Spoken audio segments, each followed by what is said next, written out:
Welcome back to Read Aloud. I'm Dan. Hi. They also call me Commie Knoxville. Sometimes they call me Hammer Dan Sicklepants. But you can call me Dan. Welcome back. We're going to read now from Chapter 4 of Joseph Stalin's Marxism and the National Question on cultural national autonomy. Brief summary here, which I'll do at the beginning and the end. This chapter represents Lenin's ideological struggle with the reformist Austrian Social Democrats' solution to the national question, which is cultural national autonomy, so-called cultural national autonomy, which amounts to nations, not states, having jurisdiction over cultural questions, not political questions, irrespective of territory. We'll explain what that means. Cultural national autonomy presupposes the integrity of the Austrian multi-nation state. This is a contradiction to the right of nations to self-determination, specifically the right to secede. Thereby, substitution of the class struggle with the bourgeois principle of autonomy, which ends up hurting the working class movement. Chapter 4, Cultural National Autonomy. We spoke above of the formal aspect of the Austrian national program and of the methodological grounds which make it possible for the Russian Marxists simply to adopt the example of Austrian social democracy and make the latter's program their own. That was the last chapter. Let us now examine the essence of the program itself. What is this national program? What is this so-called autonomy? What is cultural national autonomy? He says, what then is the national program of the Austrian Social Democrats? It is expressed in two words: cultural national autonomy. Isn't that three words with a dash? Whatever. This means, firstly, that autonomy would be granted, let us say, not to Bohemia or to Poland, which are inhabited mainly by Czechs and Poles, but to Czechs and Poles generally, irrespective of territory, no matter what part of Austria they inhabit. That is why this autonomy is called national and not territorial. Makes sense so far? I think he makes it very understandable. That's the national part. What's the cultural part? And why is he going out of order? I don't know. It means, secondly, that the Czechs, Poles, Germans, and so on, scattered over the various parts of Austria, taken personally as individuals, are to be organized into integral nations, and are as such to form part of the Austrian state. In this way, Austria would represent not a union of autonomous regions, but a union of autonomous nationalities, constituted irrespective of territory.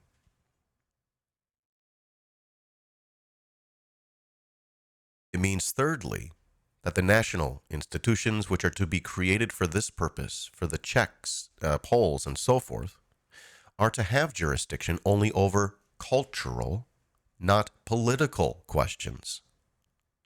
Specifically, political questions would be reserved for the Austrian Parliament, the Reichsrat. That is why this autonomy is called cultural national autonomy.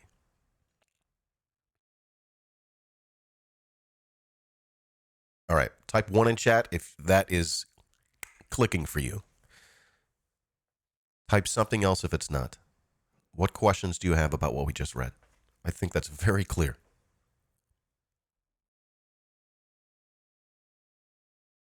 But I don't know if you have a question because I'm not in your head. Awesome. Great. And welcome in. He says, and here is the text of the program adopted by the Austrian Social Democratic Party at the Brünn Congress of 1899. So he's not gonna straw man them. He's gonna steel man them. He's literally, that's what the term is. He's steel manning them, which is great because that's his name. Steel man. Wait, it's just steel. Sorry, just steel. He says, Steelman says, Joseph Steelman says, having referred to the fact that national dissension in Austria is hindering political progress, that the final solution of the national question is primarily a cultural necessity, and that the solution is possible only in a genuinely democratic society, constructed on the basis of universal, direct, and equal suffrage. If I were to ever change my name, it would be Steelman. Daniel Steelman. You can't lie, that actually sounds okay. The program goes on to say, the preservation and development of the national peculiarities of the peoples of Austria is possible only on the basis of equal rights and by avoiding all oppression. Hence, all bureaucratic state centralism and the feudal privileges of individual provinces must first of all be rejected. Under these conditions, and only under these conditions, will it be possible to establish national order in Austria in place of national dissension, namely, on the following principles. 1. Austria must be transformed into a democratic state federation of nationalities.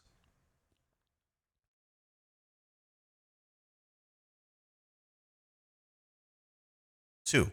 The historical crown provinces must be replaced by nationally delimited self-governing corporations, in each of which legislation and administration shall be entrusted to national parliaments elected on the basis of universal, direct, and equal suffrage. This all sounds nice, right? 3. All the self-governing regions of one and the same nation must jointly form a single national union, which shall manage its national affairs on an absolutely autonomous basis.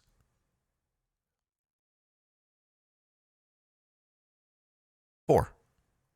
The rights of national minorities must be guaranteed by a special law passed by the Imperial Parliament.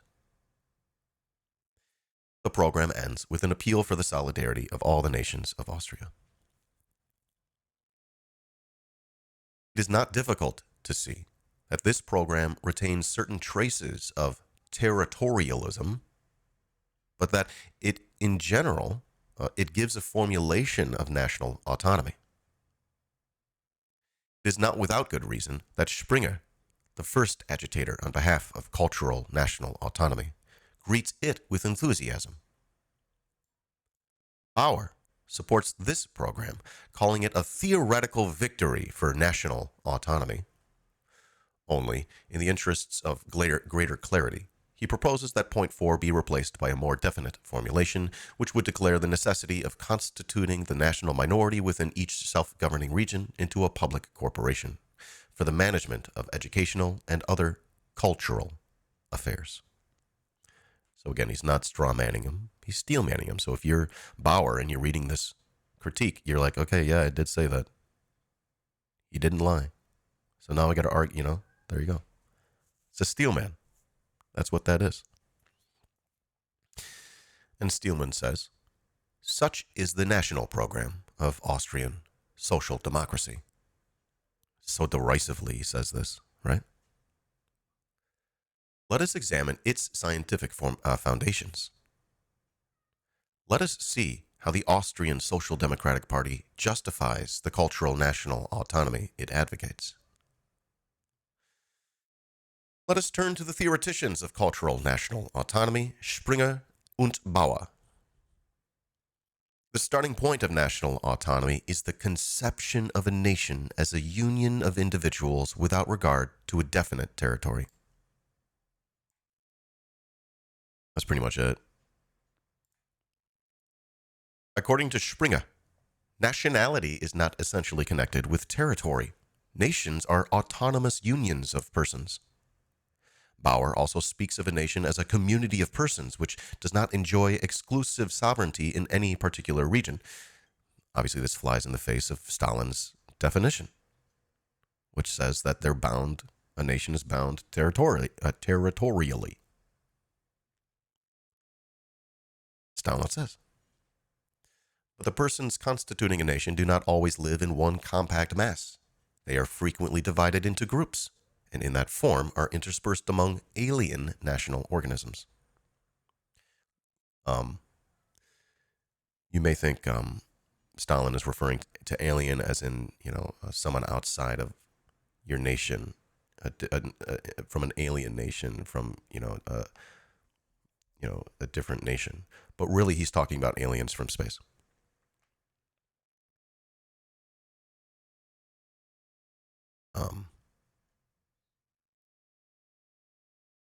He says, it is capitalism which drives them into various regions and cities in search of a livelihood.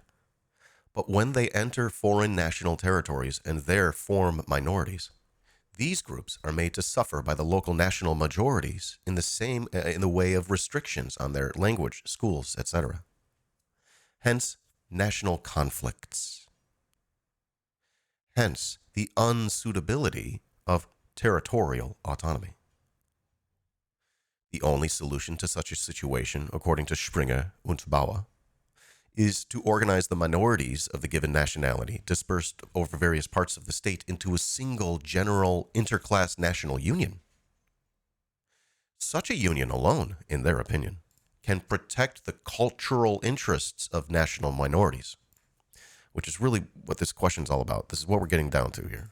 Protecting the cultural interests of national minorities.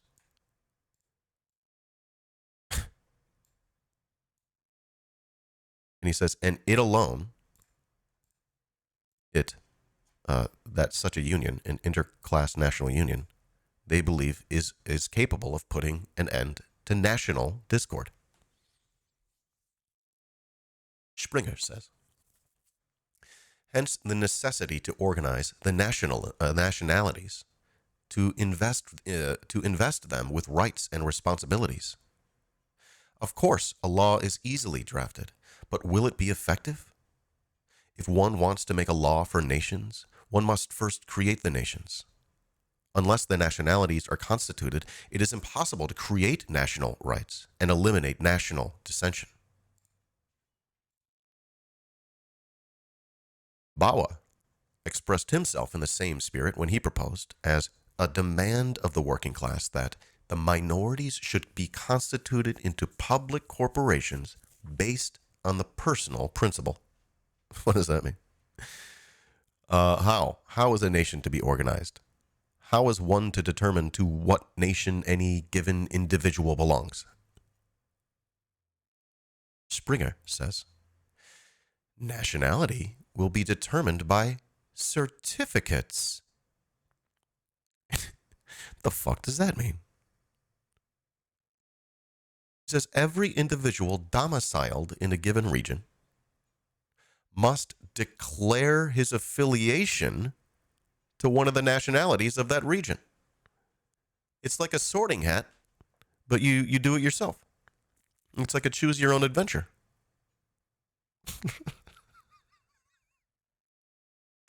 Bauer says, the personal principle presumes that the population will be divided into nationalities. I'm going to pick Hufflepuff. I don't know about you. He says, on the basis of the free declaration of the adult citizens' national registers must be drawn up. Yeah, we'll have IBM do it.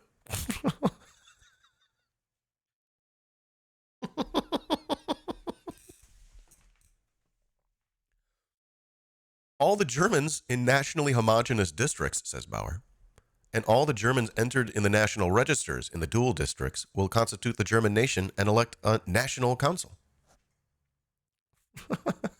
The same applies to the Czechs, Poles, and so on.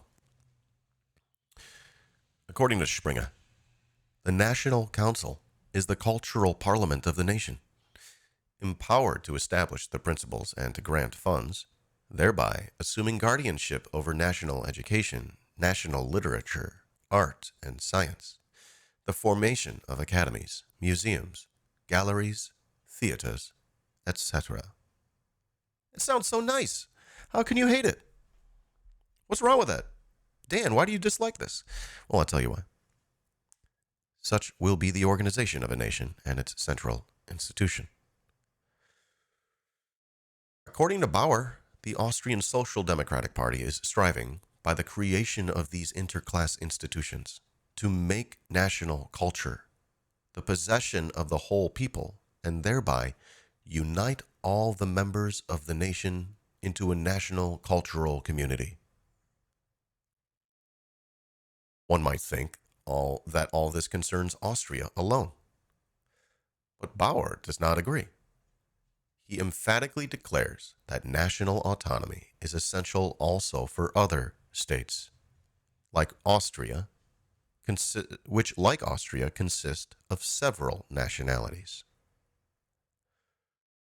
He thinks this is like this prescriptive thing you could just apply to any multinational state.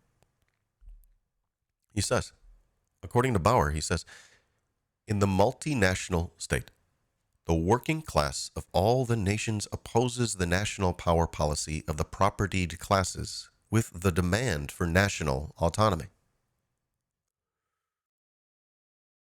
Then, imperceptibly substituting national autonomy for the self-determination of nations. He continues, thus, national autonomy, the self-determination of nations, will necessarily become the constitutional program of the proletariat of all the nations in a multinational state.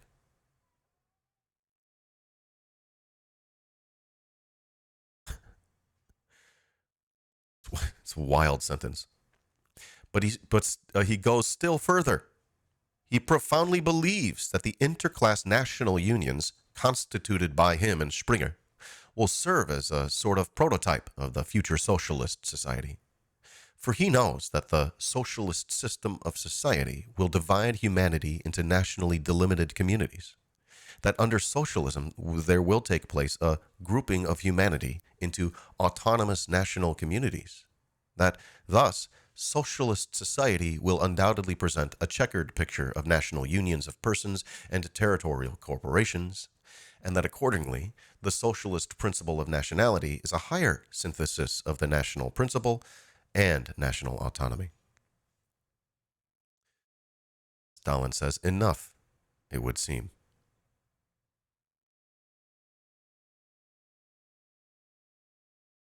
These are the arguments for cultural national autonomy as given in the works of Bauer und Springer. The first thing that strikes the eye is the entirely inexplicable and absolutely unjustifiable substitution of national autonomy for self-determination of nations. That's a problem here. All right, we got a problem here. You substituted national autonomy for self-determination of nations. You can't do that. One or the other.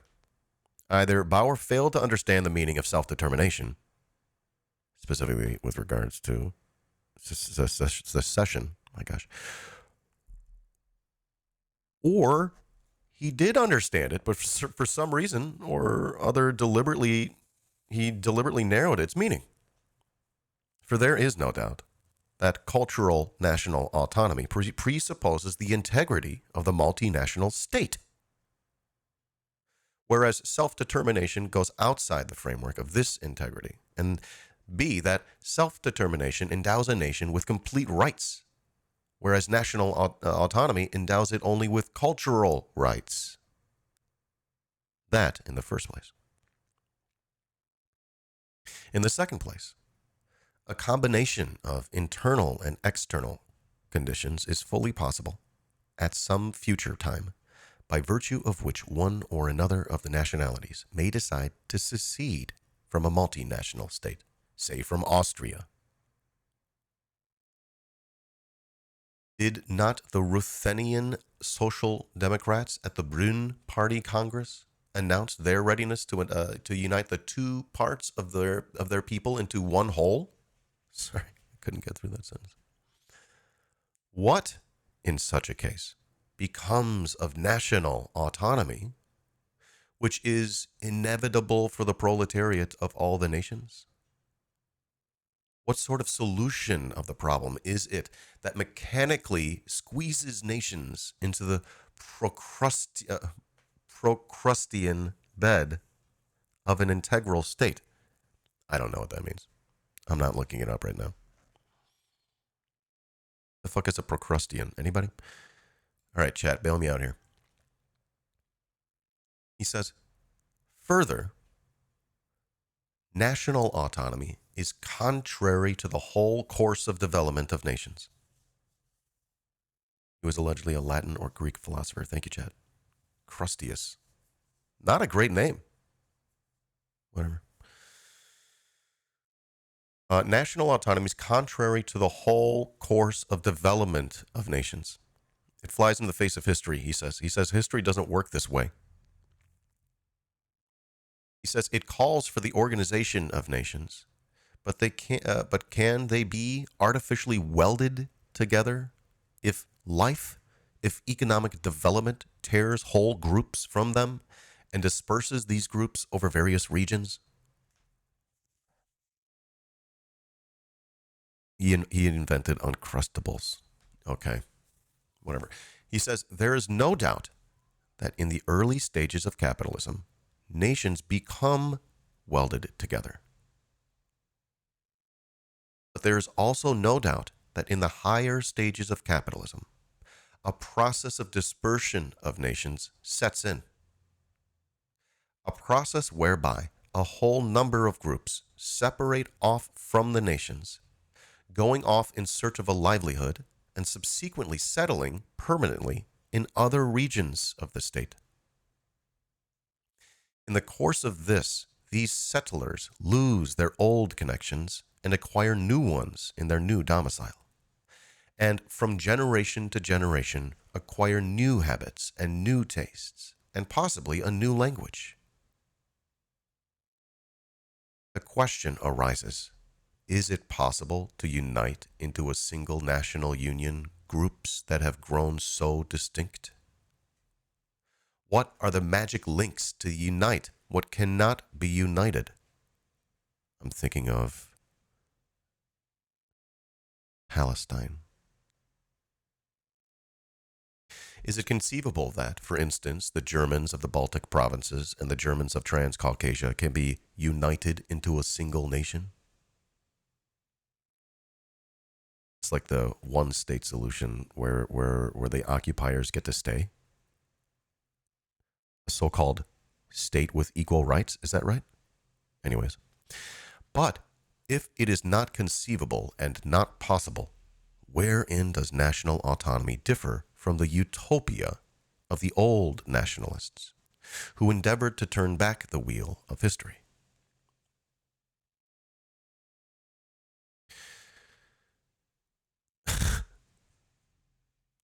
Transcaucasia implies the existence of Ciscaucasia. You're absolutely right. Stalin says.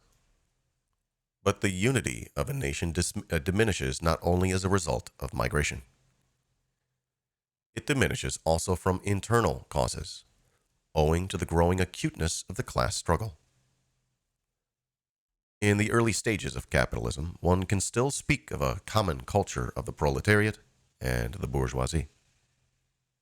But as large-scale industry develops and the class struggle becomes more and more acute, this common culture of a nation, when employers and workers of one and the same nation cease to understand each other. I think this is such a huge point right here. What is a nation that's like this, right? What kind of nation is this? He says, what common destiny can there be when the bourgeoisie thirsts for war and the proletariat declares war on war? He's referring to some Russian history there, right? Can a single interclass national union be formed from such opposed elements? And after this, can one speak of the union of all the members of the nation into a national cultural community? Is it not obvious that national autonomy is contrary to the whole course of the class struggle? Let us assume for a moment that the slogan, organize the nation, is practicable. One might understand bourgeois nationalist parliamentarians endeavoring to organize a nation for the purpose of securing additional votes. But since when have social democrats begun to occupy themselves with organizing nations, constituting nations, creating nations? What are we doing here? What sort of social democrats are they who, in the epoch of extreme intensification of the class struggle, organize interclass national unions? What kind of dummy does this? Until now, the Austrian, as well as every other social democratic party, has had one task before it. You've got one job, namely, to organize the proletariat.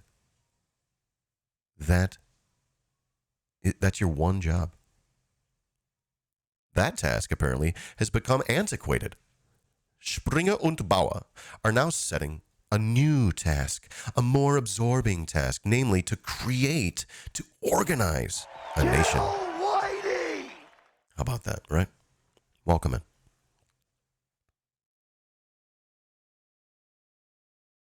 You had one job, you forgot about it, and then you start doing this other reactionary shit. However, he says, logic has its obligations. He who adopts national autonomy must also adopt this new task. But to adopt the latter means to abandon the class position and to take the path of nationalism. Springer's and Bauer's cultural national autonomy is a subtle form of nationalism. They've substituted socialism for nationalism. Where have you heard that before?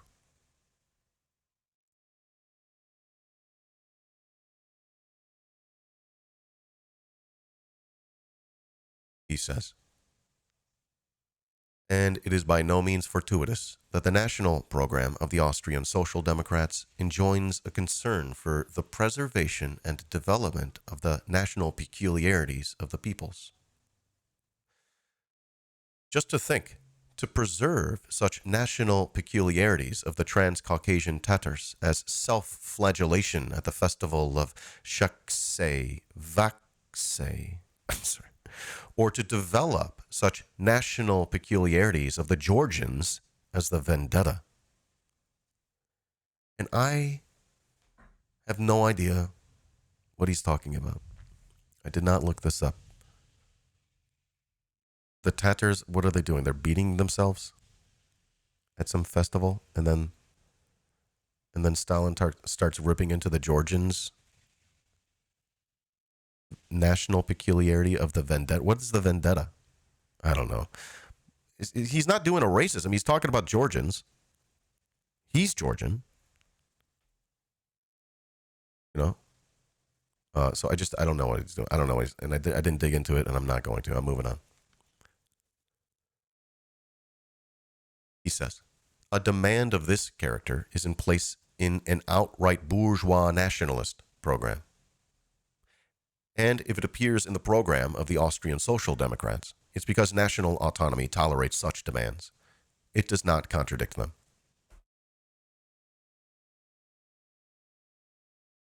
Socdems have always been losers, except when the Bolsheviks were calling themselves the Socdems.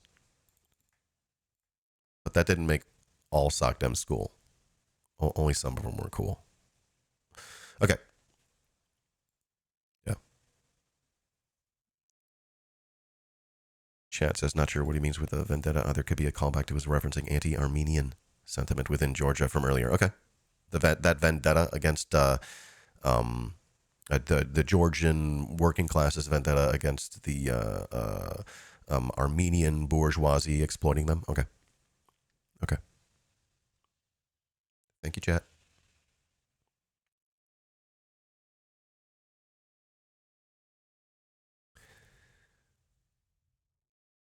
He says Bauer's desire to represent social. Did I stall out here? I think I didn't read this paragraph here at the top. To the top of the page.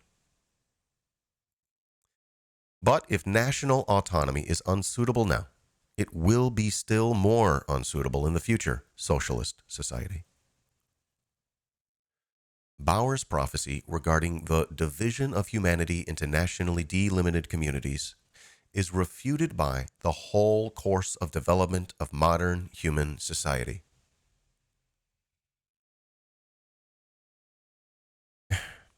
There's like no way to like for Stalin to write about this cultural national autonomy and their theoreticians without saying it in a way that comes off extremely derisively, but you have to say it apparently. Hey, you guys, your theory, it flies in the face of the whole course of development of modern human society. You're completely divorced from reality.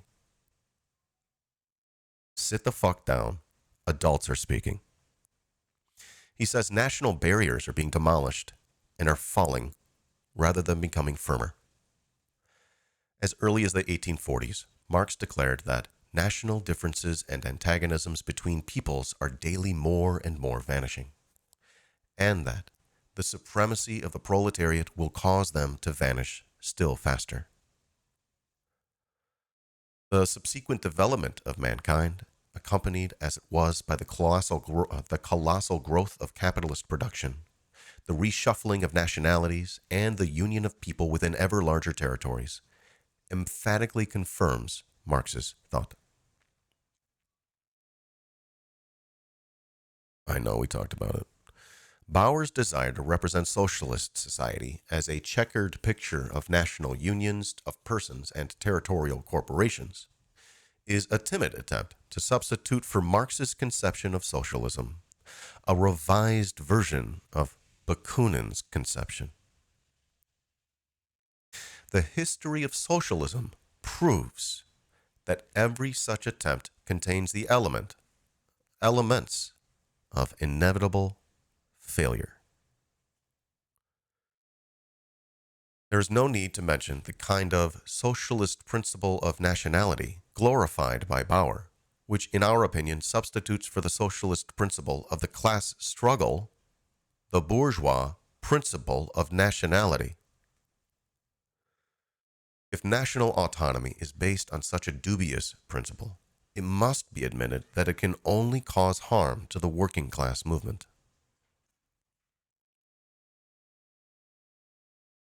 True, such nationalism is not so transparent, for it is skillfully masked by socialist phrases, but it is all the more harmful to the proletariat for that reason. We can always cope with open nationalism, for it can easily be discerned. It is much more difficult to combat nationalism when it is masked and unrecognizable beneath its mask. Protected by the armor of socialism, it is less vulnerable and more tenacious. This is actually one reason why we engage with such vigor with other so-called socialists. Through this vigorous debate, the the masked Socdems, the masked Democrats, the masked liberals and conservatives and far-right fascists will eventually be revealed.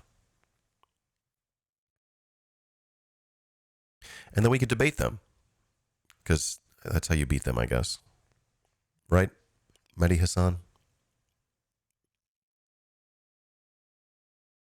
He says, implanted among the workers, it poisons the atmosphere and spreads harmful ideas of mutual distrust and segregation among the workers of the different nationalities. Oh, it's vigorous, all right. But this does not exhaust the harm caused by national autonomy. It prepares the ground not only for the segregation of nations, but also for breaking up the united labor movement.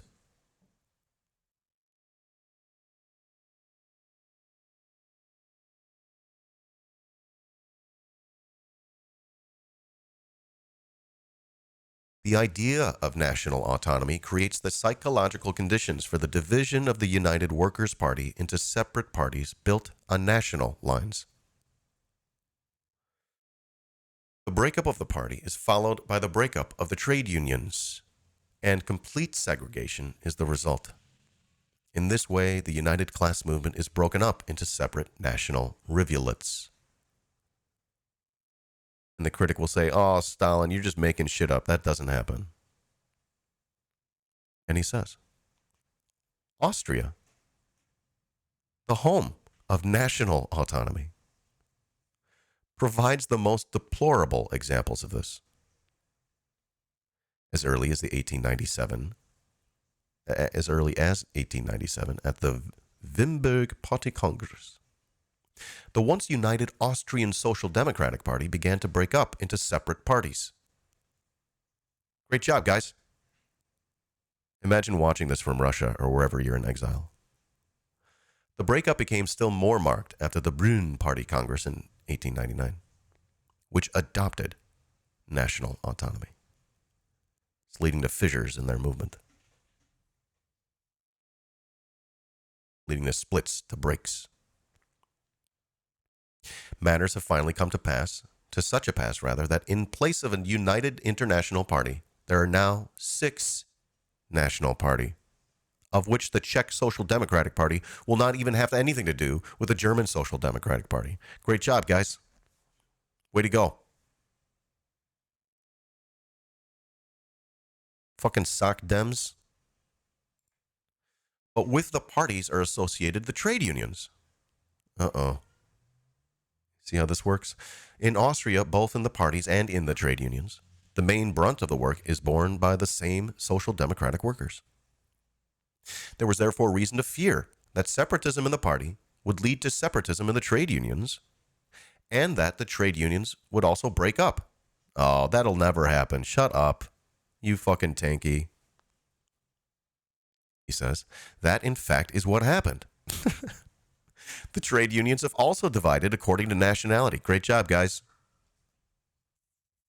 Now things frequently go so far that the Czech workers will even break a strike of German workers, or will unite at municipal elections with the Czech bourgeois against the German workers.